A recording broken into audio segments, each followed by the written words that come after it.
Assalamualaikum warahmatullahi wabarakatuh. Perkenalkan, nama saya Rizky dan rekan saya Rofi Andalus. Di sini kami akan mempresentasikan perihal UAS Data Statistika, yaitu pemodelan perencanaan produksi beras di Pulau Jawa menggunakan rantai Markov waktu diskrit. Selanjutnya ada di pembahasan ini kita akan membahas yang pertama pendahuluan, yang kedua rantai Markov, yang ketiga metode penelitian, yang keempat interpretasi hasil, yang kelima referensi. Di sini ada latar belakang yang dimana penduduk yang sangat padat di Pulau Jawa membuat kebutuhan beras terus meningkat. Karena itu konsumsi beras harus seimbang dengan luas lahan pertanian yang tersedia. Di sini kita tidak bisa mengutamakan selalu mengimpor beras. Tujuan utamanya adalah agar petani lokal bisa lebih sejahtera supaya tidak terjadi kelebihan atau kekurangan produksi. Kita juga perlu memprediksi perkembangan produksi dan konsumsi beras. Maka dari itu kami mencetuskan bahwa metode Markov chain ini bisa menjadi solusi yang efektif untuk membantu kita dalam membuat prediksi tersebut. Lalu ada rantai Markov. Di sini ada penjelasan perihal rantai Markov akan dijelaskan oleh rekan saya yaitu Rofi. Dipersilakan. Untuk rantai Markov itu adalah salah satu contoh proses stokastik. Sederhananya, ini tuh adalah proses di mana kejadian berikutnya hanya dipengaruhi oleh kondisi saat ini dan bukan oleh apa yang terjadi di masa lalu. Rantai Markov adalah proses stokastik yang membantu kita untuk memprediksi kemungkinan perpindahan dari satu keadaan ke keadaan lainnya berdasarkan data yang diamati. Dalam penelitian ini, kami menggunakan metode rantai Markov orde pertama yang berarti prediksinya hanya bergantung pada kondisi saat ini.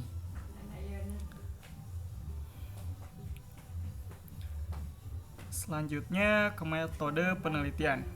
Penelitian ini termasuk penelitian terapan kuantitatif karena tujuannya adalah mencari solusi dari masalah yang ada di lapangan.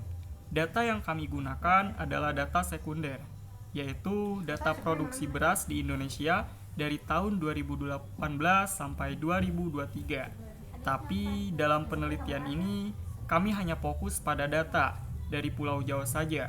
Semua data kami ambil dari website resmi Badan Pusat Statistik atau singkatnya BPS. Berikut langkah-langkah sederhana menganalisis data produksi beras di Pulau Jawa pada tahun 2018 hingga 2023. Yang pertama, pengumpulan data. Urutkan data, menyusun peluang transisi, matriks probabilitas transisi, lalu menghitung probabilitas kejadian di masa depan dan diakhiri oleh interpretasi hasil.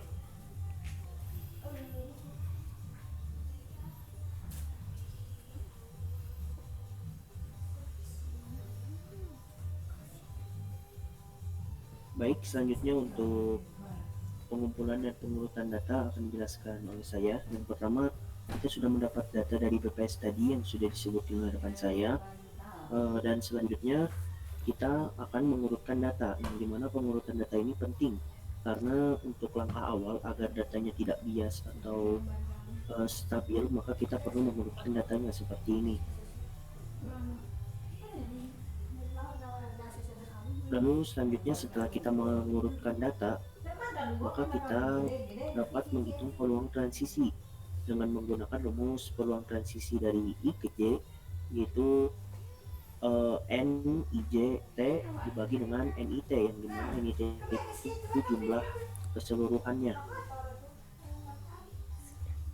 Di sini kami menggunakan software Python yang dimana dapat menghitung langsung secara langsung peluang peluang transisinya, dapat dilihat di layar.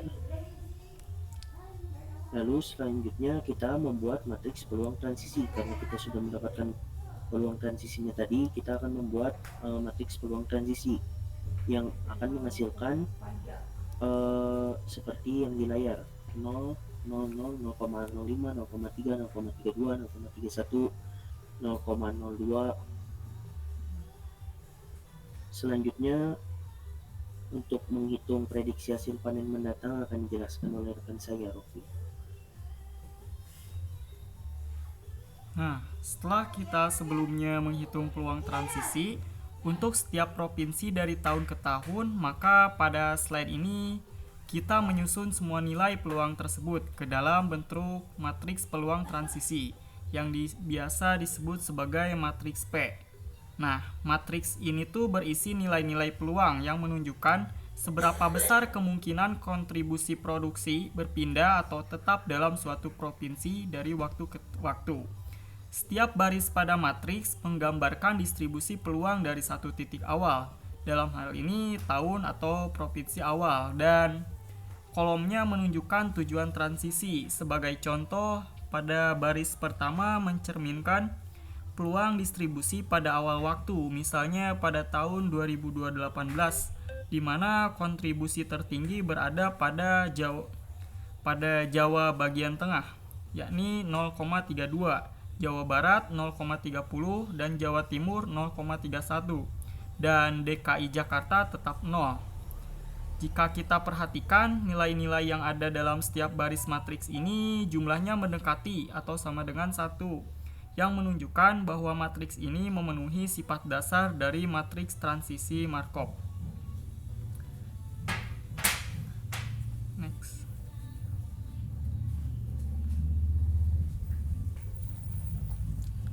Pada bagian ini kita masuk ke tahap proses analisis datanya, yaitu menghitung prediksi hasil panen di masa mendatang khususnya untuk tahun 2024. Prediksi ini dilakukan berdasarkan data transisi sebelumnya yang telah kita susun dalam bentuk matriks peluang transisi produksi. Pendekatan yang digunakannya adalah dengan mengalihkan vektor probabilitas awal dengan matriks transisi untuk mendapatkan distribusi peluang pada tahun yang diprediksi. Kita bisa lihat pada slide ini kita mulai dengan vektor awal yang menyatakan peluang produksi hanya berasal dari satu provinsi, yaitu DKI Jakarta. Vektor tersebut dituliskan sebagai P1 sama dengan 10000, yang artinya kita mengasumsikan 100% produksi di awal hanya datang dari DKI Jakarta. Selanjutnya, vektor ini dikalikan dengan matriks peluang transisi yang telah kita hitung sebelumnya. Hasil perkalian ini menghasilkan vektor baru, yakni kita bisa lihat 1, 0,05, 0,30, 0,32, 0,31, dan 0,02 yang menggambarkan distribusi prediksi kontribusi produksi beras untuk 6 provinsi pada tahun 2024. Langkah berikutnya adalah mengalihkan vektor probabilitas tersebut dengan data historis. Nah, setelah kita kalikan, diperolehlah hasil untuk DKI Jakarta dalam satuan tonnya itu 248,30 ton, untuk Banten itu 3684289 ton. Terus untuk Jawa Barat 18,830,23668 ton, Jawa Tengah 19,939,270,36 ton, Jawa Timur 10,765,722,58 ton, dan DI Yogyakarta 1061,527,19 ton. Nah, angka-angka dari ini tuh menunjukkan bagaimana prediksi produksi beras di tahun 2024 akan didominasi oleh 3 provinsi utama, yakni Jawa Barat, Jawa Tengah, dan Jawa Timur. Ini sejalan dengan tren data sebelumnya serta pola distribusi peluang yang telah kita susun. Lanjut, Ki.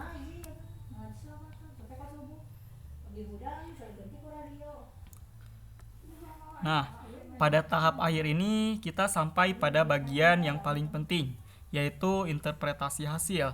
Setelah melalui tahapan pengumpulan data, penyusunan peluang transisi, pembentukan matriks, hingga prediksi berbasis metode rantai Markov, kini kita dapat melihat secara jelas prediksi hasil produksi beras di Pulau Jawa untuk tahun 2024. Hasil perhitungannya menunjukkan bahwa pada tahun 2024, Provinsi DKI Jakarta diperkirakan akan memproduksi beras sebanyak 24830 ton. Selanjutnya Provinsi Banten menyumbang sekitar 336848289 ton. Lalu Jawa Barat sebagai salah satu lumbung pangan utama yang menyumbang 1883023668 ton. Sementara itu, Jawa Tengah diperkirakan menjadi penyumbang terbesar dengan angka 19.939.270.36 ton, diikuti oleh Jawa Timur sebesar 10.765.72258 ton, dan terakhir daerah istimewa Yogyakarta sebesar 1061.527.19 ton. Jika seluruh angka tersebut dijumlahkan, maka total prediksi produksi beras di Pulau Jawa pada tahun 2024 adalah 53.973.488.000 ton. Angka ini sangat penting karena menjadi dasar estimasi bagi pemerintah maupun pelaku industri pangan dalam merancang strategi pengadaan, distribusi, dan stok cadangan beras nasional. Oke, next.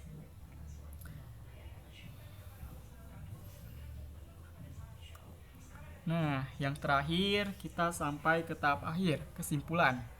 Penelitian ini menggunakan metode rantai Markov untuk memprediksi produksi beras di Pulau Jawa pada tahun 2024. Berdasarkan data tahun 2018 hingga 2023, hasil prediksi menunjukkan tren peningkatan produksi. Metode ini sederhana dan efektif untuk meramalkan kejadian di masa depan dan kondisi saat ini. Terima kasih.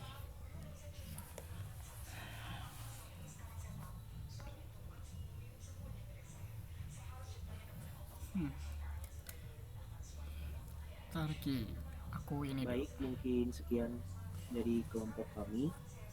Mohon maaf atas kekurangannya dan kesalahannya. Wassalamualaikum warahmatullahi wabarakatuh.